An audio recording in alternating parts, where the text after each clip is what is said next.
queria apresentar, né, já que tem as companheiras aqui, apresentar a Kate Aire e a Giovana Moja, que vão estar hoje. Daqui a pouco eu faço uma apresentação bem detalhada de cada uma, como elas merecem. No nosso bate-papo Mulheres Migrantes, Identidade, Direito à Cidade e o Teatro das Oprimidas como estratégia. E antes de começar, eu gostaria de contar para vocês que o Centro de Teatro Oprimido, ele continua com a nossa campanha Viva CTO, que é uma campanha para a gente ter um financiamento para manter a sede, né, a nossa casa, porque o CTO é um espaço autogestionado, mas também porque a gente está mantendo articulação com os 10 grupos populares, que são mais de 150 pessoas vinculadas ao CTO. Então, se vocês pudessem repassar ou contribuir, benfeitoria.com/VivaCTO. Não esqueça. E agora eu vou já começar com a nossa live, vou apresentar. Anotei tudo para não esquecer nada. Vamos começar com a Giovana Moja, imigrante boliviana humanista, ativista por não violência racial, a não discriminação, mediadora intercultural, membro fundadora da equipe de base Guarnis Convergência de Culturas. Bem-vinda, Giovana. Obrigada, Marcela, pelo convite. Estou super feliz de estar aqui com vocês, com a Kate, uma amiga de longa data. Daí, não sei, quero que eu comece me apresentando. Sim, a ideia seria que a gente vai ter essa primeira meia hora com você e a segunda meia hora com a Kate. E uma coisa que eu acho bem bacana, que é uma prática que talvez a gente não tem muitos espaços onde fazer, é você se apresentar, você contar a sua história, quem você é, a sua trajetória, você é fundadora de um movimento, né, de um coletivo que é referência na luta pelos migrantes, nas questões. Então, é com você. Obrigada. Bom, então, eu sou imigrante boliviana, eu sou de Quillacollo, que é uma província do departamento de Cochabamba, na Bolívia. Emigrei faz 13 anos aqui no Brasil. Eu vim morar aqui porque eu casei com um brasileiro. Eu nunca pensei em sair da Bolívia, jamais pensei em migrar, por mais que minha família tenha um histórico, não? Desde meus avós, paternos e maternos, de ser migrantes, internos, e também meus outros avós foram para a Argentina. Meu pai também foi imigrante, minha mãe foi imigrante na Espanha, e depois me tocou a mim, que nunca pensei sobre o tema, chegar a São Paulo, né? E acho que isso foi um divisor de águas na minha vida, porque até então minha família sempre se manifestou quechua, era como muito claro isso, mas nunca aprofundicei no tema, porque quando você está imerso, vivendo na cultura, você não fica questionando, não, as práticas, usos. E quando eu venho morar a São Paulo, primeiro que não sabia falar a língua, então fiquei muito tempo sem poder me comunicar com muitas pessoas, só com alguns amigos do movimento humanista, e meu marido, né, que é fluente no espanhol. Mas também comecei a experimentar situações de racismo que eu nunca antes tinha vivido na Bolívia, né? E foi um dar-me conta e reconhecimento dos traços que estão na minha cara, mas quando eu morava na Bolívia nunca parei para pensar ou refletir sobre isso. E foi algo, acho que muito forte para mim, não começando por las piadas, por ser boliviana, por el narcotráfico, de ser escrava, um monte de coisas que eu não conhecia, dos estigmas que tinha a comunidade boliviana em São Paulo. E foi uma necessidade começar a buscar a comunidade boliviana, né, porque também você sente falta, não, da comida, da família, dos códigos culturais. Então, um bom dia fui para a Feira Cantuta, né, que é no centro de São Paulo, no Canindé, e me encontrei com um tio que eu não conhecia. Comecei a bater papo com o senhor, e era um tio de segundo grau, assim, que eu não conhecia. Foi muito engraçado. Mas ele me ajudou a conhecer os espaços de discussão dentro da comunidade boliviana. Nessa época estava as oficinas de costura, não, tendo muitas reuniões com o Ministério do Trabalho, não, e várias organizações. Então, foi interessante isso, mas essa experiência também me fez dar-me conta que esses espaços eram masculinos. Não, porque na Bolívia, meu pai é sindicalista, sempre foi, agora não mais, né, está jubilado, mas minha mãe sempre foi socióloga, não? Então sempre estuvo na coisa social e sempre nos espaços de participação na Bolívia sempre tinha muitas mulheres, muitas crianças. E aqui, inclusive dentro da comunidade, nesse momento, era um espaço somente de homens, não? Então, isso foi também um pouco difícil para mim, não? E eu já era ativista do movimento humanista na Bolívia, com o tema da não violência ativa. Não, justamente fazia atividades de não violência com filhos imigrantes nas escolas, porque na minha cidade teve muita migração para a Espanha das mulheres. E eu mesma, não? Minha mãe viajou, eu também estava nessa situação, ser filha de imigrante, lá de certa, porque não se fala, por exemplo, muito do que acontece quando uma mãe migra, se desarticula nas famílias, não? Recebem remessas os filhos e terminam muitas vezes sentindo esse vazio, preenchendo com drogas, álcool e muitas vezes violência também. Então, como eu atravessava por essa situação, na Bolívia fazia isso, quando vim aqui, tentei juntar, no primeiro momento com um amigo brasileiro do movimento humanista, criamos o Centro Cultural Humanista, não? E fazíamos atividades na Praça Cantuta. Nessa época estava o tema del direito ao voto, que os imigrantes bolivianos não tínhamos, não? E nós estávamos articulando com companheiros de Argentina, de Espanha, não sei, depois eu fiquei grávida, aí teve uma greve de fome, que eu não entrei porque estava com 7 meses de gravidez, não? Então não fiz a greve de fome, mas isso fez que a comunidade boliviana, por exemplo, consiga o direito ao voto, não? Para as eleições de Bolívia. E depois que fui mãe, a minha vida mudou totalmente também, porque a maternidade é algo muito transformador. Porque acho que antes de ser mãe, eu não via claramente alguns espaços de lo feminino, de ser mulher, não? Como os espaços se fecham quando tu eres mãe. Aqui, nesse contexto, porque na minha cidade eu não sentia isso. Não? Eu vinha com essa referência que você leva seus filhos aos espaços para que eles também sejam incluídos na comunidade, eles conheçam também como se faz essa construção política. E aqui, primeiro que não tinha mulheres, menos crianças. Se aparecia uma criança, era uma criança que incomodava e essa mãe tinha que morrer de vergonha por estar com a criança. Mas também encontrei isso em espaços de luta, inclusive de mulheres, não, brasileiras. Não, te estou falando de 2011, 2012. E depois de passar por essa experiência da maternidade, que eu tive a oportunidade de ter uma parteira, porque também eu queria um parto normal, porque o primeiro que me falaram foi que me iam fazer uma cesárea. Eu fiquei muito assustada e busquei uma parteira para dar à luz, e tive um porpério acompanhado, um parto muito, muito lindo, muito querido.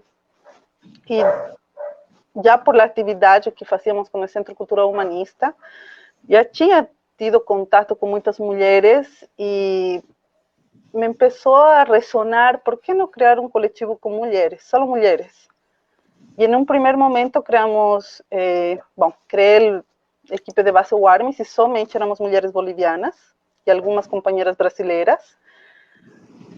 E começamos a fazer uma pesquisa de violência obstétrica, não? Entrevistando a mulheres na Praça Cantuta para ver como tinha sido sua experiência de parto.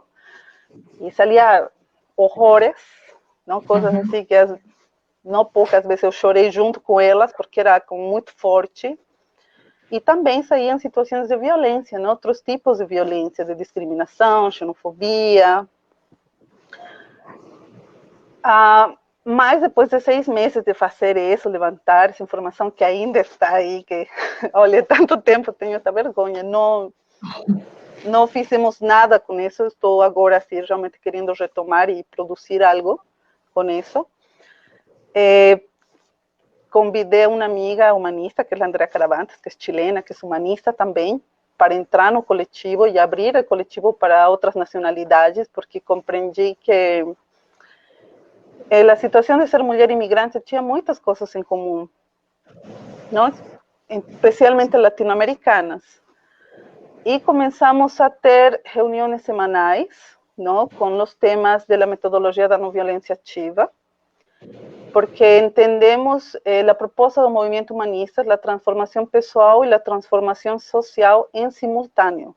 Porque se você denuncia a discriminação, denuncia a xenofobia, denuncia a violência, tem que reconhecer que isso também está em você.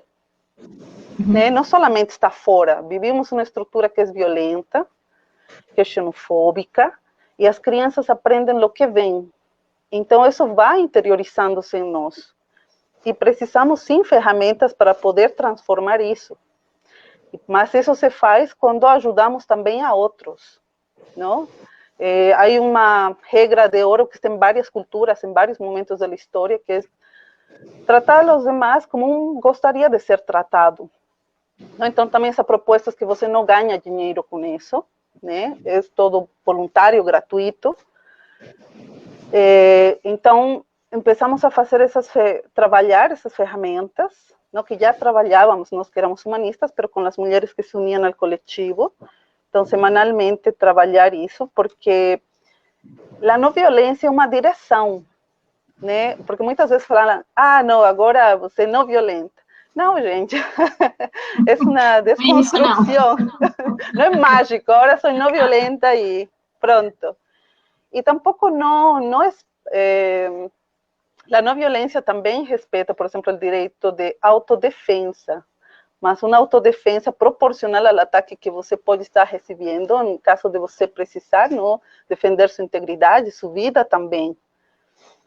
E, además, a não violência ativa, porque é algo que está em movimento, que transforma e respeita a diversidade, que coloca o ser humano como valor central, pero entendiendo que el ser humano con su casa, que es la Pachamama, todo lo que nos rodea, ¿no? Digo eso porque a veces me cuestionan ese punto, pero es eso, ¿no? Conectados con todos. Y a partir de esa experiencia, começamos a fazer ações que tinham relação conosco. Então, por exemplo, nesse momento você não tinha eventos onde tivessem mulheres imigrantes nas mesas. Você falava de migração, tinha especialistas acadêmicos, mas não tinha migrantes. E se tinha algum migrante que podia falar o minuto final, eram homens. Então, nossa primeira ação foi, não, nós vamos a criar nossos eventos e vamos a chamar só mulheres imigrantes. E começamos a organizar muitos eventos, só chamando mulheres, inclusive quando chamávamos, não sei, autoridades políticas, pedíamos que fosse uma mulher, não? E isso foi bem interessante, bem fortalecedor, e nesse caminho nós fomos encontrando com outras companheiras também, né, que foram também criando coletivos. A partir disso também nasce a Frente a Mulheres Imigrantes e Refugiadas aqui em São Paulo, que tem uma articulação em momentos pontuais, que precisamos ali ir todas com força. Então, isso foi bem interessante, e também nesse caminho, acho que para mim foi um início de caminho de descolonização, não? Porque se seguiram repetindo a discriminação, a xenofobia em vários espaços públicos, especialmente, não sei, no metro, na rua, não?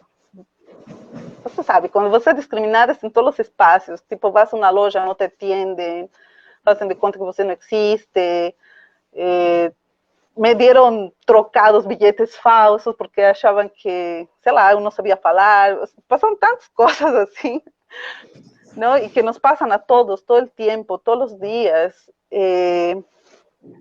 E também me aparecia o tema que as comunidades têm, não, nas diferenças históricas, também por os conflitos históricos em Latinoamérica, que crecemos, ¿no? Entonces, por ejemplo, bolivianos y chilenos, por el tema de la guerra del Pacífico no podríamos ser amigos. Entonces, por ejemplo, você é uma amiga de uma chilena? Assim, eu sou, não? Então, acho que também é interessante o equipo de base Warmis, porque somos mulheres de diferentes culturas, diferentes miradas, e estamos nesse intento dessa construção coletiva, que muito se fala, mas a construção não é tão fácil, não? Implica muita confiança, muito afeto, intentar e fracassar, e volver a tentar. E acho que isso é muito lindo, porque eu sinto também que he ido crescendo junto com o coletivo, não? Todos esses momentos de crise, de crescimento também, mas também esse processo não personal de descolonização, que começou a partir do parto, por querer que se respeitem mis saberes, as tradições que carregava comigo, em um momento tão importante e significativo na vida das mulheres que escolhem ser mães, porque também tem que ser uma escolha, não pode ser uma imposição, não, do sistema para as mulheres. Não, e também, sei lá, pensar em criar espaços onde filhos de imigrantes que não tinham conexão com sua cultura pudessem encontrar esse espaço de acolhimento. Então, por exemplo, nasce Laquitas Sentiu Armes, que é um grupo de mulheres que toca laquitas, que somos de diversas nacionalidades, que isso nasceu porque queríamos ter visibilidade, por exemplo, nas marchas. E aí organizamos o primeiro bloco de mulheres imigrantes na Marcha do Imigrante, não? Que organiza o CAMI cada fim de ano, junto com muitas organizações. E em um primeiro momento, as companheiras da Marcha Mundial nos ajudaram com batuque. E no segundo ano, nós tocamos juntos o batuque. Mas para o terceiro ano, nós falamos, não, nós vamos a tocar alguma coisa. E encontramos a Mariela, que venia de Chile, que havia sido num grupo de laquitas. Participamos por primeira vez no edital Vai, conseguimos ganhar, não, sem saber fazer um projeto, fizemos o melhor que se deu no momento e conseguimos, não? E demonstrar que éramos sim capazes. E esse espaço também é muito, muito lindo, porque nos conecta com nossa ancestralidade, filhas de imigrantes que não tinham muita conexão com nossa cultura andina também têm esse espaço, não? E começam a apropriar-se, a sentir orgulho de ser quem uno é, não? De la carga cultural que traz para aportar e desde aí fazer uma construção política também, ocupar a calle para que visibilizar-nos a partir de nossa cultura como mulheres, porque também entendimos que para lutar contra a discriminação e a xenofobia, a cultura é um grande aliado. Muitas vezes as pessoas não estão abertas para um debate de ideias, mas, através da cultura, você sensibiliza desde outro espaço.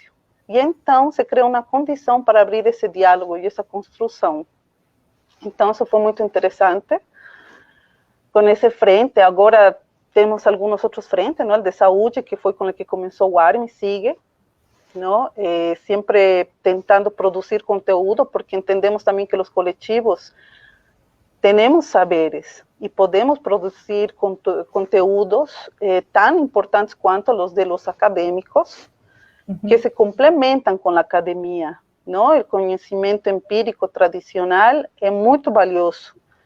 Então, nós também começamos a valorizá-lo, não? Então, lançamos cartilhas, traduzimos materiais, estamos ocupando as redes sociais, Facebook, Twitter, YouTube, Instagram, agora com podcast em Spotify, não? Então, porque sim queremos ser vistas, não queremos ser mais invisíveis, porque necessitamos lutar também por melhores condições de vida, não? Que não seamos mais fantasmas neste espaço, neste território. Moramos aqui, ajudamos a economia local, trazemos saberes também para compartilhar, e creio que é importante que se valorize, não? Nossa presença também neste espaço que construye também esta sociedade brasileira de la que somos parte, não? Porque hemos escolhido estar aqui. Então, isso também é uma pauta bem importante para nós. la de producir conteúdos, y tenemos un grupo, por ejemplo, de estudio y de escrita sobre feminismo, donde estamos leyendo y estudiando feministas latinoamericanas, ¿no? Para también desde esta condición de migrante construir cosas, porque entendemos también que desde la condición de migrante, para mí es una nueva propuesta sobre feminismo, ¿sabes? Porque es una mirada más abrangente, ¿no? Entonces estamos ahí en esa producción, en ese intercambio que nos enriquece y nos acerca. También un momento tuvimos un frente de acción de economía solidaria, ¿no? Para empezar a gerar agenda, que fue bien interesante. ¿Qué más? En un momento tivemos un curso de inglés para mujeres, gratuito, porque una de las WARMIs es norteamericana, y ela era professora de inglês nos Estados Unidos também, porque muitas vezes você quer trabalhar e precisa ter um inglês aí para se virar, e são caros os cursos, ¿no? Então, sempre o Armis, creo que hacemos lo que sentimos que tenemos necesidad. En este momento estamos con un proyecto de hortas, porque entendemos que el tema de soberanía alimentar es un tema importante, que agora temos que empezar, ¿no? Realmente a fazer essas mudanças que queremos, porque esta situação de pandemia é uma entre tantas que podem vir, ¿no? Então, empezar a hacer esos cambios empiezan por uno mismo, ¿no? Então, estamos produzindo materiales agora, inclusive para crioulo, ¿no? Está em espanhol, em português, haciendo vídeos hablando de cuidados de coronavírus, hicimos una campaña de cestas, estamos con campaña de regularización junto con otros colectivos aquí, inclusive las compañeras de las Magdas Migran. Mas creo que o Armis nos movemos muito por fazer lo que sentimos, el tema da coherência, que é uma proposta da não violência ativa, ¿no? Pensar, sentir e fazer. La cosmovisión andina também nos fala disso, de estar alinhados, porque quando fazemos cosas y alguna cosa no está alineada, eso nos gera sufrimiento, y el sufrimiento gera violencia, y la violencia gera más violencia, ¿no? Entonces, parte también por un propósito de cada día que pase, empezar a alinearnos, pensar, sentir y hacer dentro del contexto de tratar a los demás como uno gustaría ser tratado, de esa construcción comunitaria, de la comunicación directa y verdadera, ¿no? Porque eso crea paridade, de gerar bem-estar en nuestras vidas y en las vidas de las personas que nos rodean. Eso es muy importante para nosotros, ¿no? Ese buen trato, ese afecto en todo lo que hacemos. Entonces, acho que eso es lindo, que en un ámbito, un colectivo, você tenha eso, mas eso se constrói. Y eso se constrói también por un interés pessoal de transformarse, ¿no? De construir esa nueva sociedad con esos valores de ese nuevo ser humano al que aspiramos, un ser humano no violento. Y la violencia tiene diversas formas como está inserida en el sistema, e ir reconociendo eso, ir reconciliándonos con esas violencias que nos han acontecido, tentar reparar las violencias que nosotros cometemos con otros. Acho que para nós é uma proposta interessante, não? Por isso que aderimos à não violência ativa como metodologia de ação, e además que isso também nos permite lutar na linha de promover a diversidade, o respeito à diversidade e sua valorização. Então, para mim, como humanista, como quechua, faz muito sentido isso. Não sei se querem saber algo mais. Não, só queria... Tá me ouvindo? Estou me ouvindo? Acho que foi.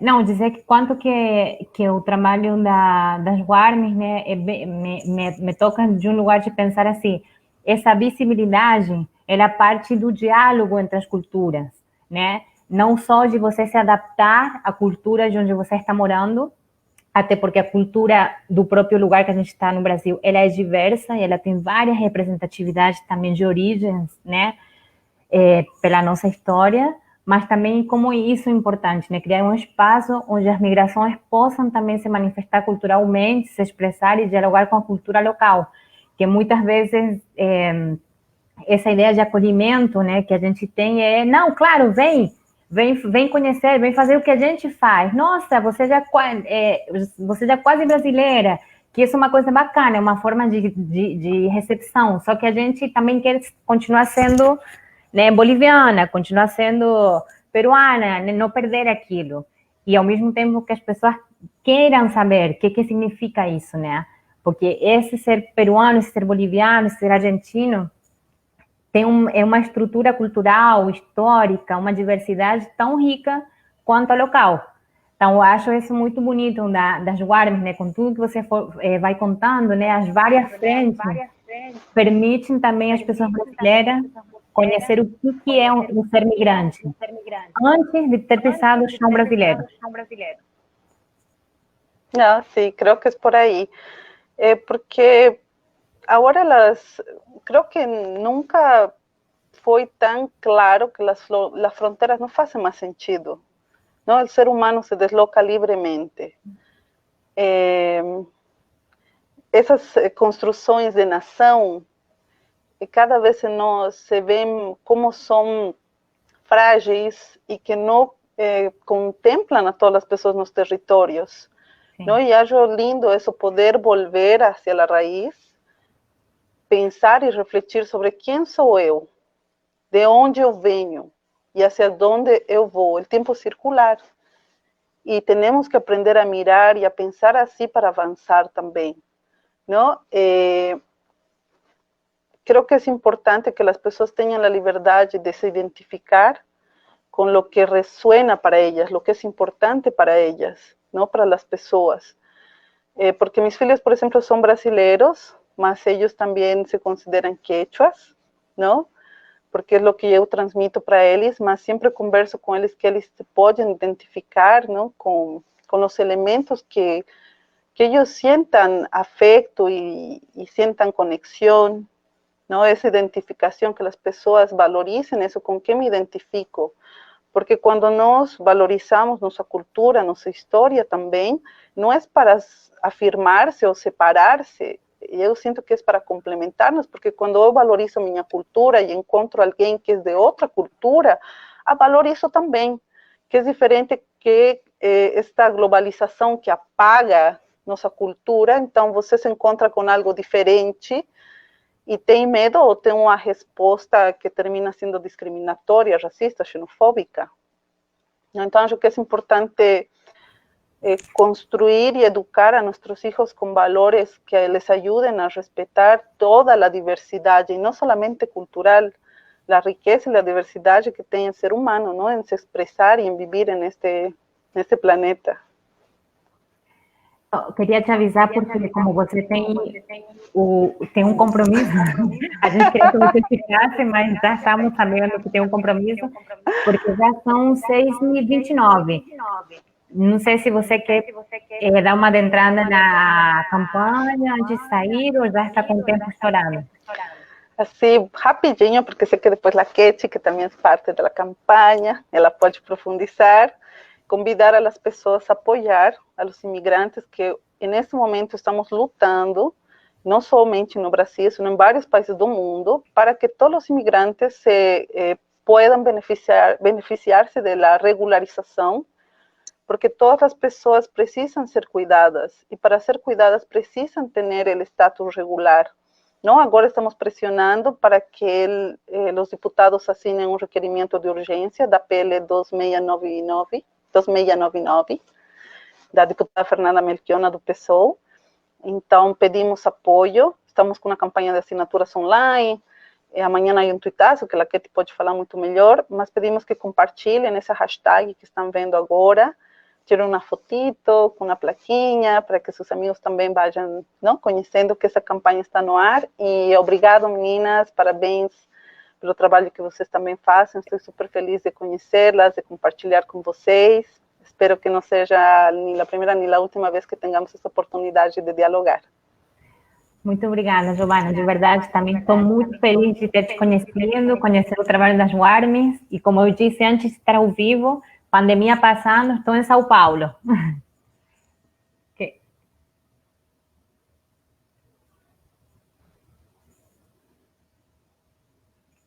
Bom, continuamos. Gente, eu fico com essa cara de tudo bem agora, porque ainda estou compreendendo esse sistema aqui. Bom, agora a gente tem, eu também peguei todas as minhas anotações para dizer tudo exatamente como tem que ser dito.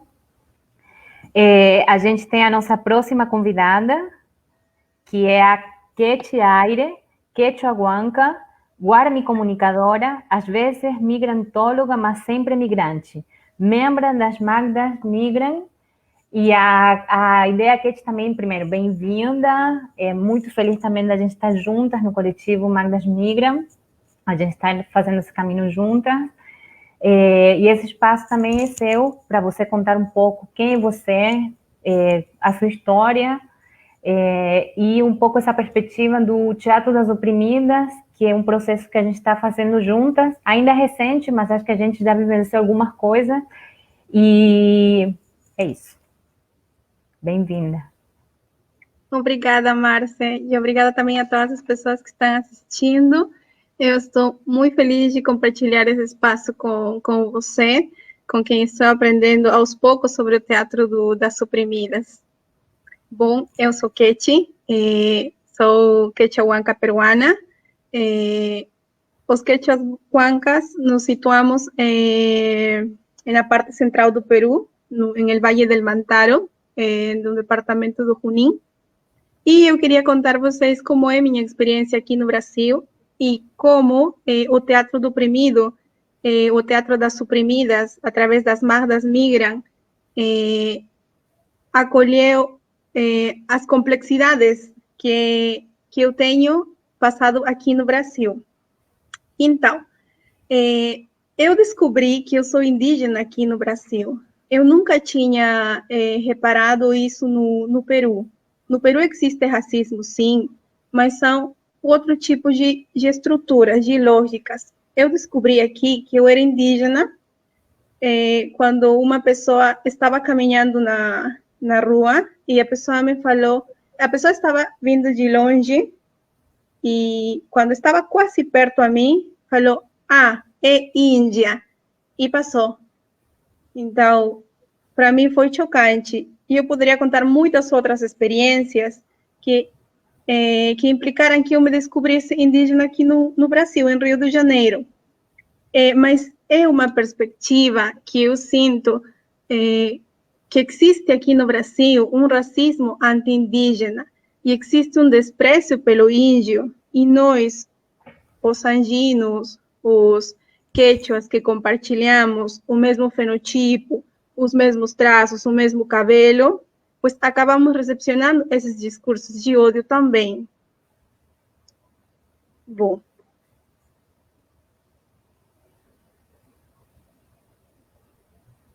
Então, esses episódios de racismo, discriminação, preconceito, se evidenciam em todos os espaços, não só no trabalho, não só na faculdade, não só no centro comercial. Em toda a cidade do Rio de Janeiro, nós sempre estamos sendo interpelados por a situação de ser quem somos.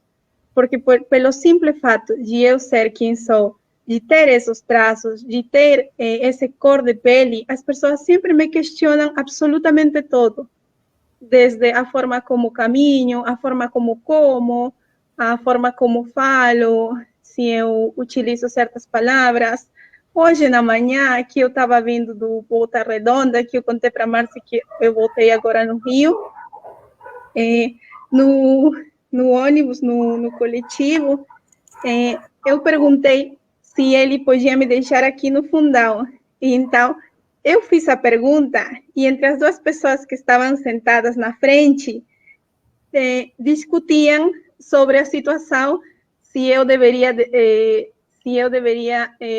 deveriam me deixar no fundão ou outro lugar, e falavam em terceira pessoa como se estivessem falando comigo, mas nunca me olharam. Então, o motorista do ônibus falou para outra pessoa, será que ela quer isso? E outra pessoa respondia por mim. Então, essa situação se vivencia em todos os espaços. Sempre existe uma forma paternalista de nós ser tratados, como se fôssemos crianças, como se não possamos tomar decisões. Sempre se nos invisibiliza. Já um amigo que estuda engenharia aqui na UFRJ me contou que ele estava em uma palestra, ele é boliviano, e ele sentiu que existe um desprezo. Então, sempre perguntam para ele, e você de onde é? E quando ele responde que é de Bolívia, ele sente. Então, acho que é importante também sentir, é importante falar do sentir, porque o racismo não só se representa quando uma pessoa é violenta, quando uma pessoa te xinga na rua e fala, você ija, você está fedendo, você vem tirar o trabalho dos brasileiros, sino também no sentir.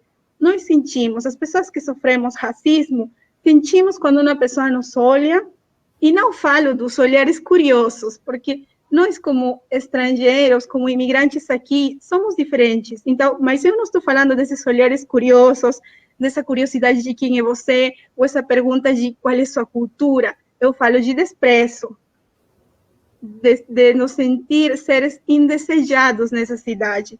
Então, eu sinto que na minha experiência aqui, eu fui recebida através de discursos de ódio e também de discursos de paternalismo.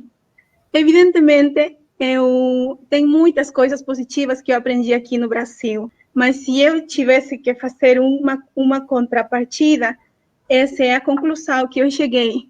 E quando a minha situação particular, vivenciada, é coletiva, não só eu estou sentindo isso, é porque você tem que trabalhar sobre isso, você tem que pensar, você tem que conversar, porque existe, porque não é só eu, não se trata das minhas emoções, que já me falaram isso, das minhas sensibilidades, não, porque compartilhamos muitas pessoas que justamente têm os mesmos fenotipos, os mesmos traços do que eu, compartilhamos essas vivências, e eu acho importante falar sobre isso.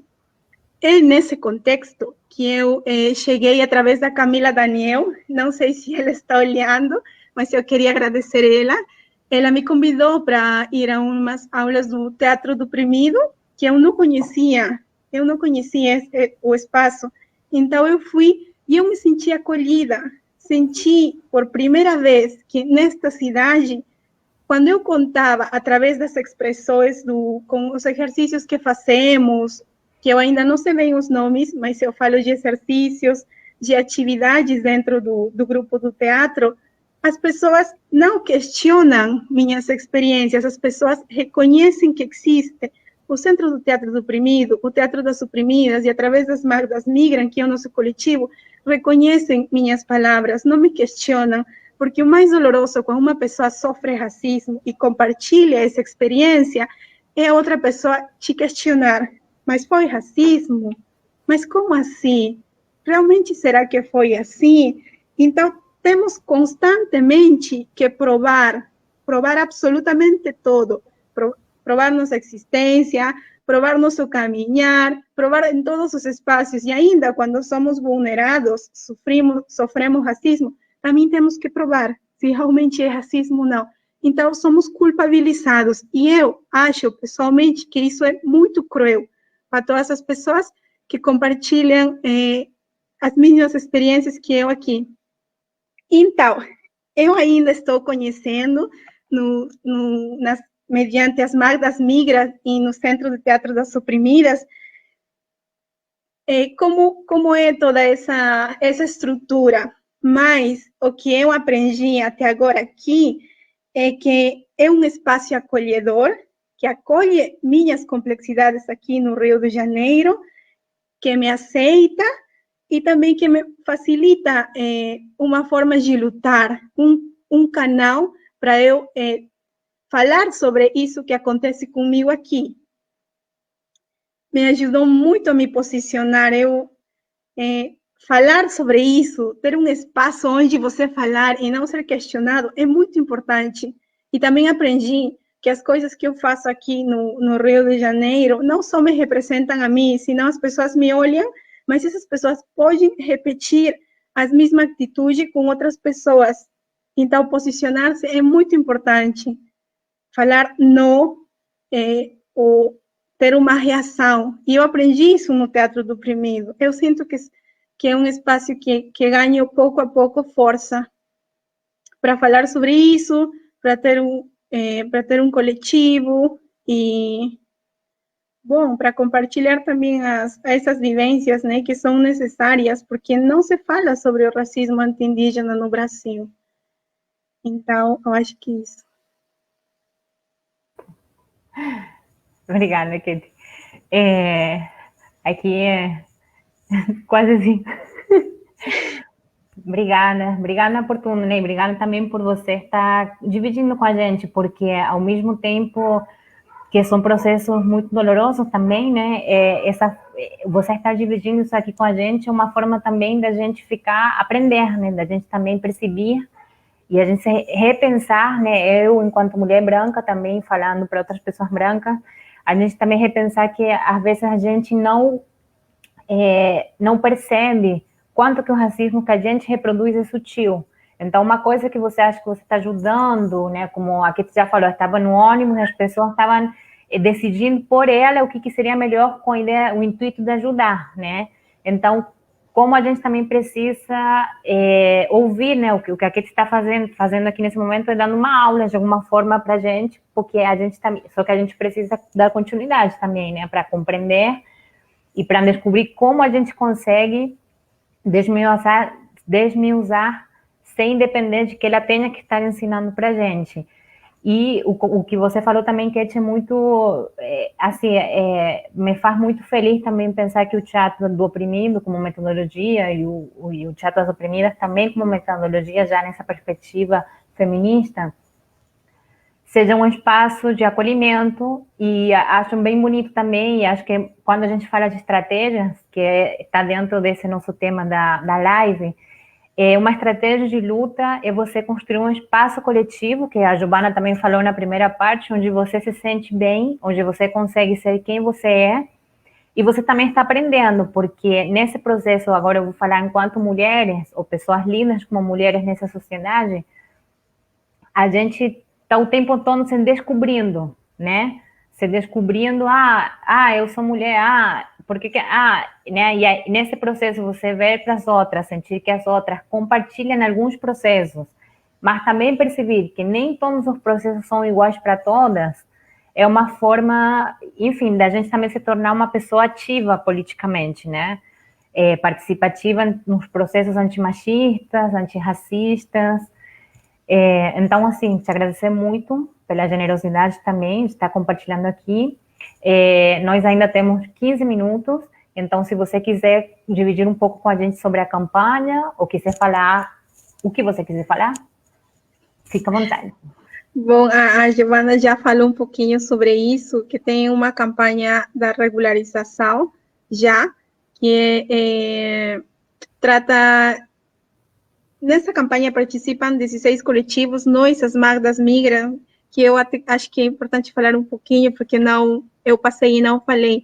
A Marce é nossa coringa, nós pertencemos a um coletivo que o nome é Magdas Migram, e de Teatro das Oprimidas, e somos mulheres latino-americanas do sul global, nossa língua é o espanhol, tem outras línguas, mas a língua do coletivo é o espanhol, e pues, através disso, através da metodologia do Teatro das Oprimidas, falamos através do arte, nossas experiências aqui como mulheres migrantes nessa cidade. Então, nós participamos da regularização já, a regularização já é uma campanha já histórica, mas que nessa época da pandemia atual, se vulnerabilizam muitos direitos das pessoas que imigram aqui no Brasil. E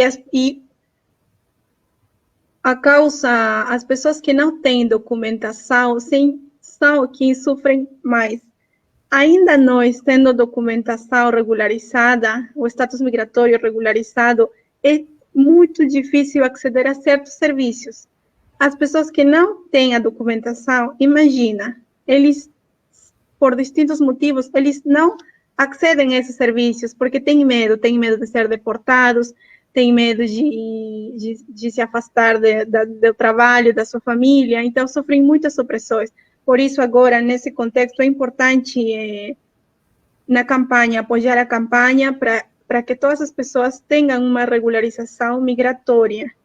E isso permita, né, acceder aos serviços, mesmo tendo garantido pela lei da imigração os direitos à saúde, educação, à segurança, independentemente da condição migratória. Se uma pessoa não tem documentação, está em uma condição migratória irregular, a pessoa tem direito de ir e acceder aos serviços. Mas isso não se cumpre porque a pessoa tem medo, desconhece a lei, e também os funcionários desses serviços também têm desconhecimento e eles sempre pedem documentação. Então, aqui no Brasil tem muitas documentações. Para as pessoas que estão solicitando refúgio, é um tipo de documentação. Para as pessoas que tramitam o Mercosul, é outra documentação. Tem também o protocolo. E acabam não aceitando esses documentos, então também é uma barreira. Então, numa perspectiva de que todas as pessoas estejam nas mesmas condições, e a partir daí também talvez realizar trabalhos com os funcionários públicos de distintas dependências, é importante a campanha nesse sentido, para que as vulnerabilidades não incrementem e para que se possa ter acesso à saúde, educação, aos serviços, agora o auxílio emergencial que também tem dificuldades, tem muitas questões aí, mas a documentação, os coletivos sentimos que é uma necessidade e uma urgência também. Então,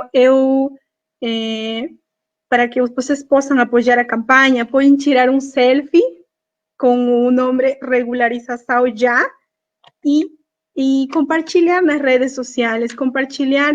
Eu acho importante o apoio coletivo, não só tanto dos imigrantes, também dos brasileiros, que são os aliados nessa jornada.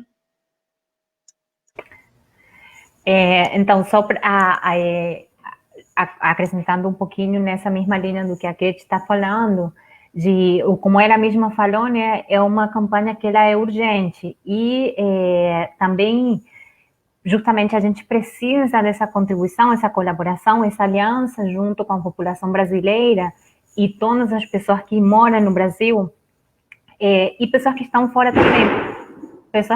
também, porque é uma campanha internacional, porque a migração, ela não acontece só no Brasil, a Giovana também já falou disso, né? As fronteiras cada vez elas fazem menos sentido, porque no sistema que a gente está, as pessoas têm a necessidade, a urgência de sair dos territórios, ir, vir, né?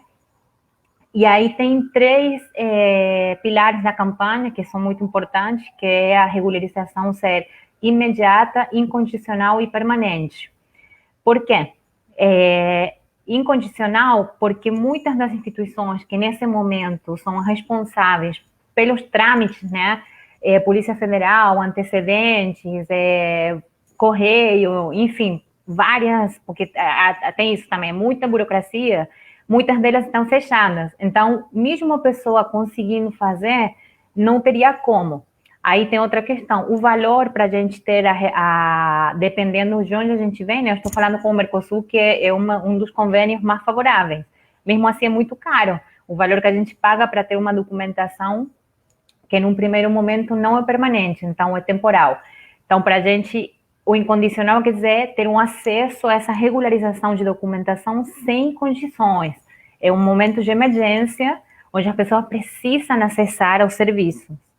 E é o permanente, porque também não faz o menor sentido você dar uma documentação para as pessoas e passou a pandemia, pronto, tira a documentação, volta, está numa situação irregular.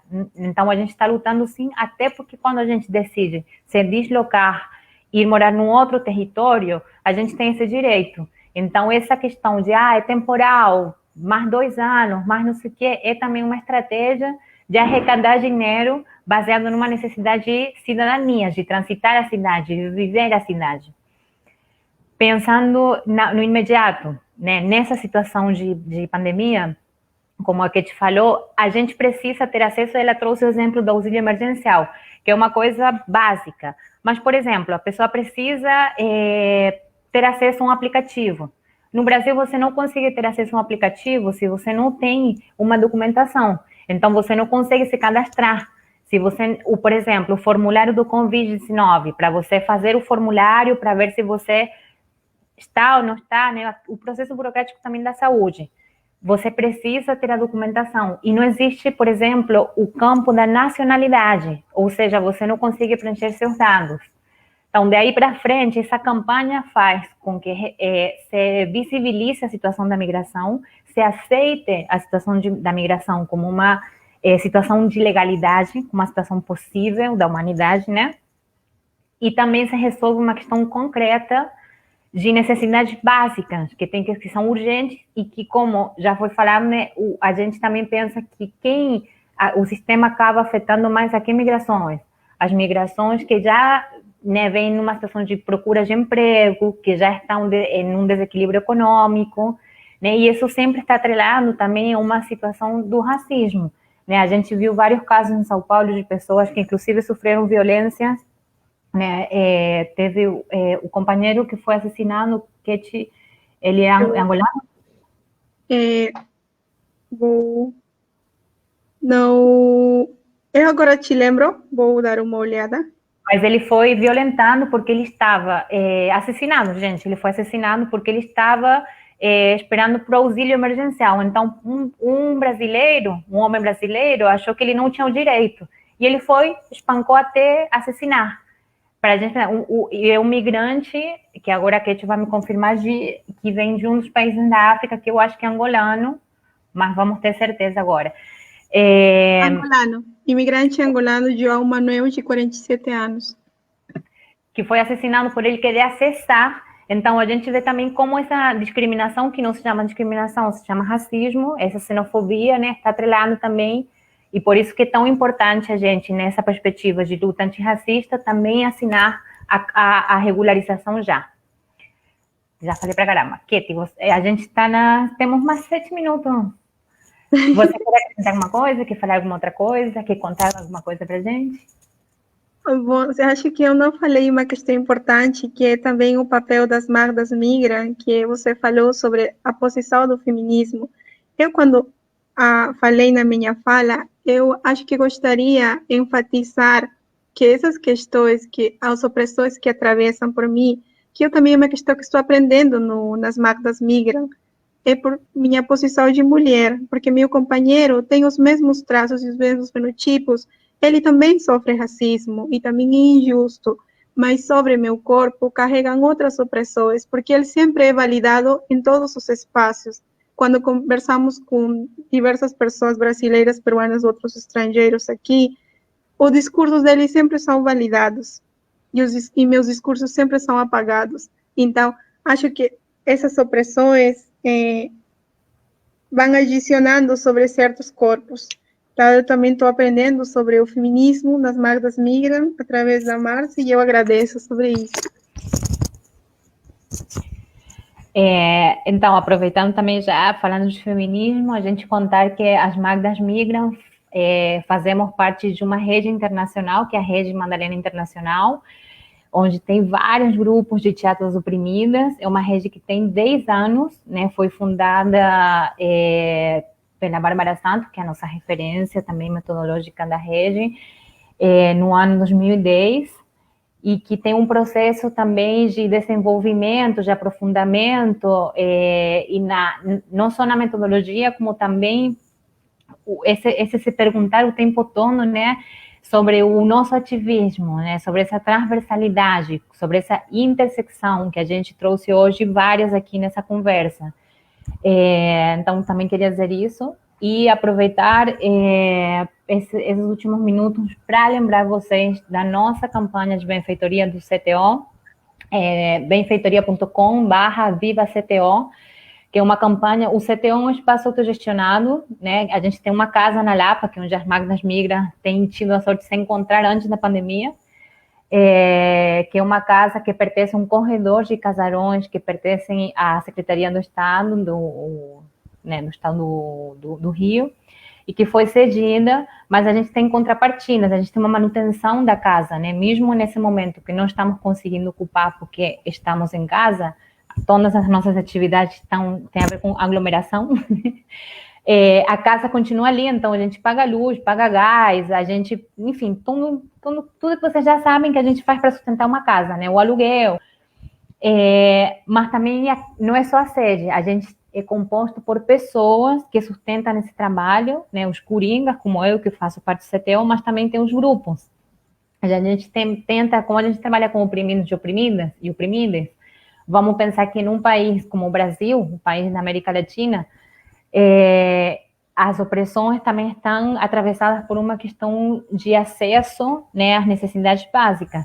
Então, nessa situação, o CTU também sente uma responsabilidade em nós de não soltar a mão das pessoas que fazem parte. Então, essa campanha também contribui, sim, com essa articulação, esse saber como a gente cria um fundo por se alguma pessoa de um grupo precisa, não tem para comprar um remédio, alimentação. Então, só para vocês saberem com que estariam contribuindo.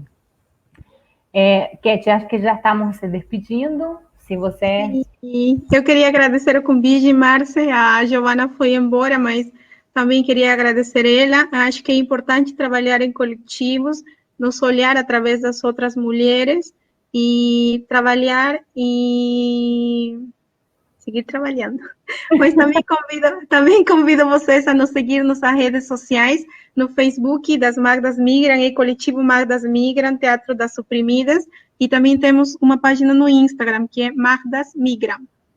Isso, obrigada. Muito obrigada, e fiquem ligados e ligadas, porque amanhã, às 16 horas, vai ter um lançamento de uma campanha a nível latino-americano, reforçando a regularização já. Muito obrigada e Tchau. vou sair daqui ver quem assistiu. Tchau. E um agradecimento. Tô indo. Um agradecimento muito grande também quem está por trás disso, que eu não vou chamar agora, mas que ficou presente a noite toda ajudando e que é o nosso especialista em comunicação e que ajudou muito e que vai também contribuindo, que é o Gabriel Rocha, também coringa do CTO. Então, assim, sei que você está por aí atrás. Muito obrigada, Gabriel, de verdade. Valeu. Boa noite. Já saí?